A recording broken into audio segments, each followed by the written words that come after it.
Well, good afternoon. Once again, it's time for 3-Minute Thursdays. I'm Terry Sawchuk with Sawchuk Wealth. Before I get into the financial stuff, just wanted to shout out a big Go Blue as the Wolverines beat Ohio State last Saturday for the third straight year, which is awesome. Beyond that, they're going to play in the Big Ten Championship Saturday night, and if they do well there, they'll probably be back in the college football playoff and a chance to win a national championship. So super exciting if you're a Michigan fan. Now let's talk about finance. So the thing lately is that bad news has been perceived to be good news, which is weird, and I don't totally understand that. But I think the reason primarily is just because anything that points to economically things slowing down, inflation coming down, it suggests, ultimately that the Fed might be a little closer to cutting rates.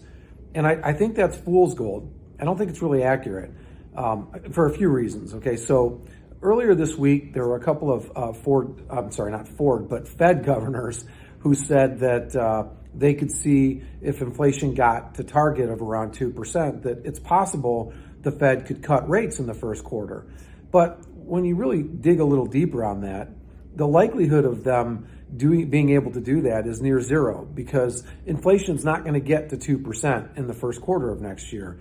If you look at the last inflation print that we saw, where it came in at 3.2%, again, as I mentioned in a previous video, a big contributor to that was the fact that the government changed the way that they account for the reporting of insurance premiums that go to healthcare, and there was a 34% decrease in those numbers, which was a huge factor in why inflation was only 3.2%. The other thing that not a lot of people are really taking into consideration right now is the fact that October was the easiest comparison going forward. And as we go through November, December, January, and so on, the year-over-year comps get much more difficult, okay? So number one, I think it's much less likely that inflation actually does get down to 2% in the first quarter. Here's the second part, okay? From a Fed standpoint and an interest rate standpoint, it's not likely at all that the Fed's going to cut rates, and I'll tell you why.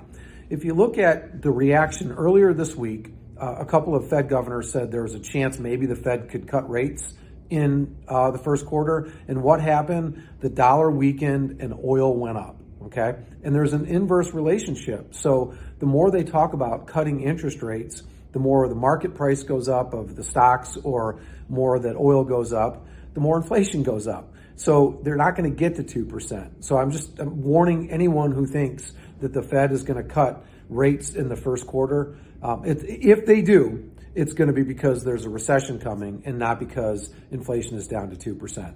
That's going to wrap it up for this week. Look forward to talking to you next week on 3-Minute Thursdays.